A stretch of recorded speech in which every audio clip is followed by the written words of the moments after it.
안녕하세요. 구도환입니다.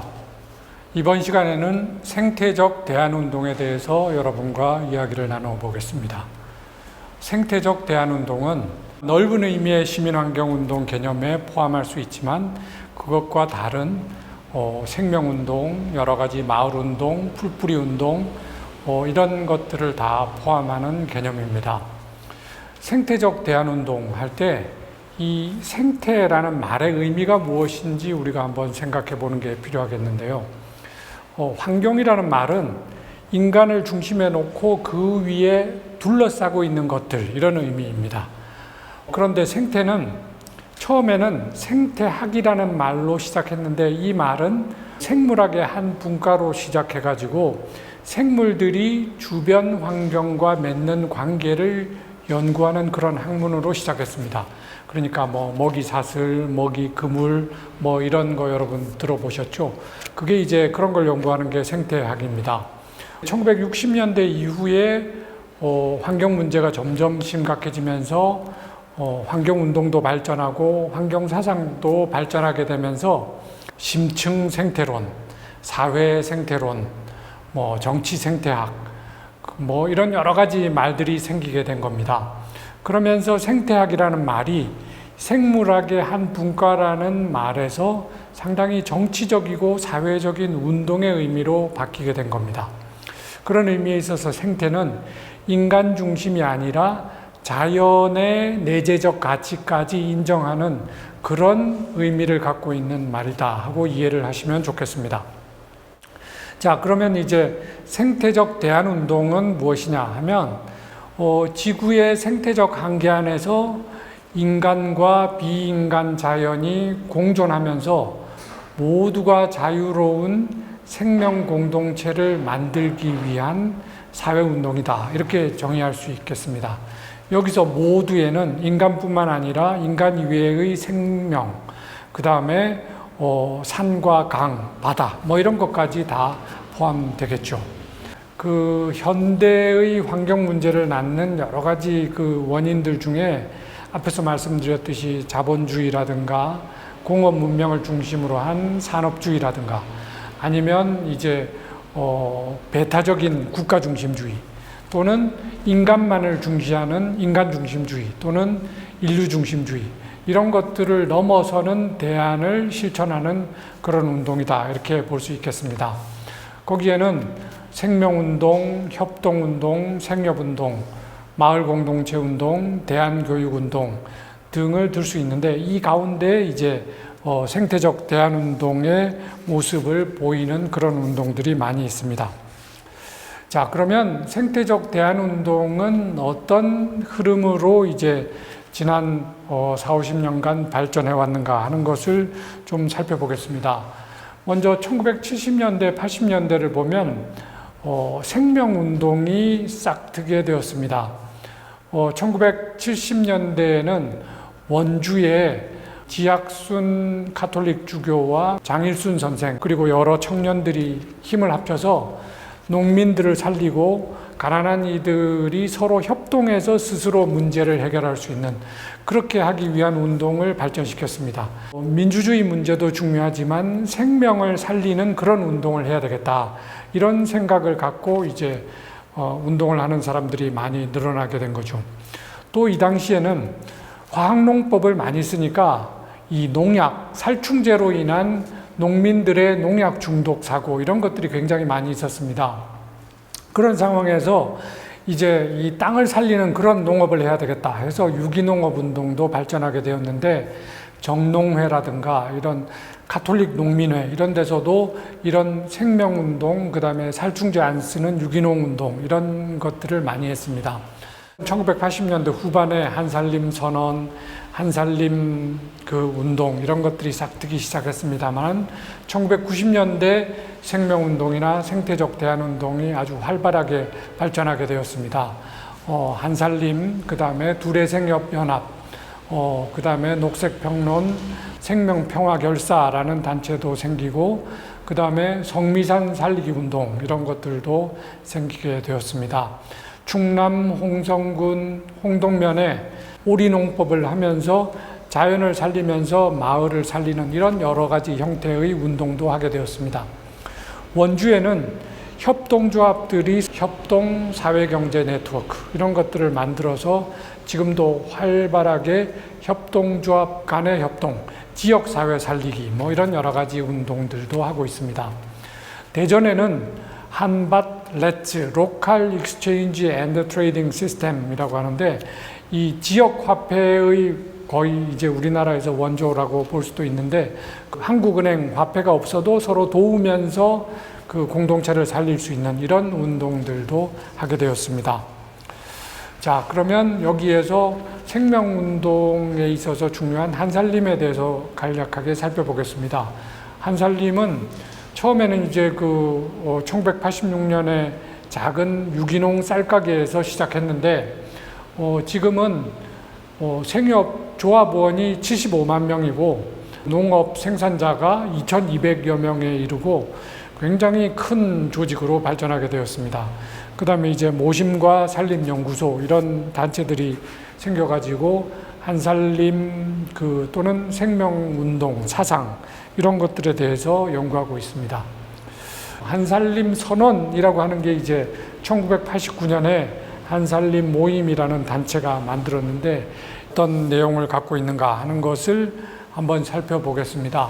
한살림 선언은 이제 성장에 대한 강한 집념은 결과적으로 자본주의와 공산주의를 유사하게 만들었다. 그래서 이런 기술 문명을 넘어서고 생명을 살리는 그런 문명을 만들어야 되고 그러기 위해서는 우리가 살리는 그런 운동을 해야 된다. 이런 내용을 담고 있습니다. 이것은 환경뿐만 아니라 생태적 가치를 중요하게 여기는 그런 형태의 새로운 담론을 시작한 중요한 선언이다. 이렇게 이야기할 수 있겠습니다. 젊은 시절에 한살림 운동에 참여한 윤형근 지금 한살림 전무의 이야기를 한번 들어보겠습니다. 이분은 1980년대 대학생 시절에 원주의 생명운동가들이 쓴 글을 읽고 뭔가 이렇게 충격 같은 거를 받았다고 합니다. 이분은 뭐라고 얘기하느냐 하면 사람이 갖고 있는 무엇랄까 무궁함, 그러니까 도구적으로 보지 않고 그 사람이 갖고 있는 무궁한 자유성이랄까 그런 것들을 그 글에서 읽으면서 매우 놀라웠다고 합니다. 그러면서 그는 이제 한살림 운동에 적극적으로 참여하게 되었는데 그가 이 한살림 운동을 하는 이유는 1인 1표의 민주주의가 아니라 입이 없는 것들이 말할 수 있게 하는 민주주의를 하고 싶어서라고 말합니다. 우리가 그냥 다수결하는 민주주의가 아니라 생명을 살리는 그런 형태의 민주주의를 꿈꾸고 있다. 이렇게 볼 수 있겠죠. 윤형근과 대학 동기인 김기섭은 둘의 생협연합에서 상무, 전무 등을 지난 생명협동운동가인데 그는 이제 생명운동이나 협동운동을 뭐라고 얘기하느냐면 우리끼리 잘 살자 하는 그런 협동조합 운동을 넘어서서 모두가, 즉 모든 생명이 잘 사는 그런 운동을 해야 한다. 이렇게 말하고 있습니다. 생태적 대안운동은 녹색평론을 빼고는 이야기하기가 매우 어렵습니다. 1991년 창간한 녹색평론의 창간사에서 김종철 선생은 우리와 우리들의 자식들이 살아남고 살아남을 뿐 아니라 진실로 사람다운 삶을 누릴 수 있기 위해서 우리가 할 수 있는 것은 협동적인 공동체를 만들고 상부상조의 사회관계를 회복하고 하늘과 땅의 이치에 따르는 농업 중심의 경제생활을 창조적으로 복구하는 것과 같은 생태학적으로 건강한 생활을 조직하는 일밖에 다른 선택이 없다. 이렇게 말했습니다. 녹색평론은 격월간지로 지금까지 간행되고 있고 독자 모임도 많이 만들어졌습니다. 이 독자 모임에 참여한 사람들 가운데는 2012년에 녹색당이 창당할 때 적극적으로 참여한 사람들도 많습니다. 자, 그러면 이제 도시에서 마을 또는 생태적 대안을 꿈꾸는 그런 사람들은 어떤 사람들이고 어떤 운동을 했을까 하는 것을 보겠습니다. 서울 마포구 성미산이라는 작은 언덕이 있는데 그 작은 언덕 주변에 이 아이를 공동 육아 방식으로, 즉 협동조합 방식으로 키우자라고 생각하는 사람들이 모여서 공동 육아 어린이집 이런 것들을 만들었습니다. 그런데 이 아이들이 뒷동산, 별로 높지도 않은 작은 뒷동산 성미산에 놀러 가서 이제 놀고 뭐 그렇게 했는데, 여기에 서울시가 배수지를 건설하겠다고 했습니다. 그러니까 이 학부모들하고 성미산 마을 사람들이 올라가서 막 텐트를 치고 굴삭기를 몸으로 맞고 이러면서 이제 반대 운동을 폈습니다. 그러다가 이 사람들이 밤새 이제 뭐 농성을 하고 이러면서 이제 우리가 마을 일을 이런 거 저런 거 한번 해볼까? 너는 반찬을 잘하니까 반찬 가게를 한번 만들어 봐라. 뭐 이제 너는 바느질을 잘하니까 바느질 뭐 이런 거 공방을 만들면 어떻겠냐? 뭐 이러면서 여러 가지 마을 기업을 만들게 되었습니다. 그러다가 이제 대안교육을 한번 해보자 하면서 성미산 학교 이런 것들도 만들게 되었습니다. 그러면서 이제 여러 가지 실험들을 했는데 이 사람들이 막 재밌게 일을 하고 이러니까 다른 지역이나 마을에서도 여기 와서 많이 보고 아이디어를 받아가고, 보궐선거로 당선된 박원순 서울시장, 전 서울시장도 여기에 이제 아이디어를 얻어서 마을 만들기 정책에 참여하고 그런 일들도 했습니다.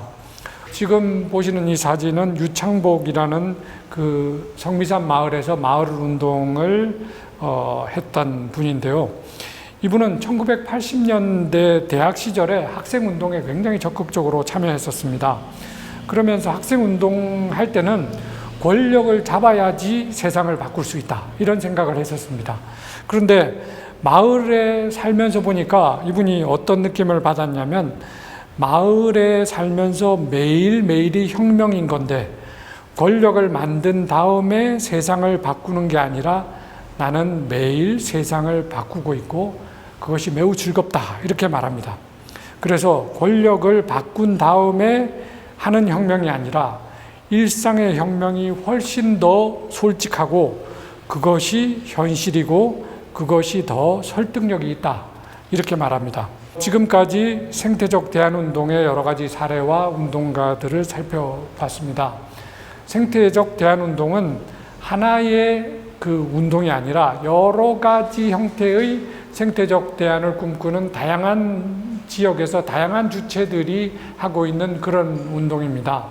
그런데 이들 가운데서는 자본, 산업, 국가, 인간 중심주의로 운영되고 있는 주류 체제를 전환할 수 있는 활동을 하고는 있지만 어떻게 권력과 전환 정치를 바꿀 것인가 하는 데 대해서는 정치한 논의나 실천이 좀 부족하다, 이렇게 볼 수 있습니다. 그래서 장기적이고 거시 구조적으로는 어떻게 우리가 전환을 이룰 것인가 하는 데 대한 논의나 정책이 필요하다, 이렇게 말할 수 있겠습니다. 이번 강의는 여기서 마치겠습니다. 다음에는 우리 사회를 좀 더 좋은 세상으로 만들기 위한 하나의 길로서 생태 민주주의에 대해서 이야기해 보겠습니다. 지금까지 들어주셔서 감사합니다.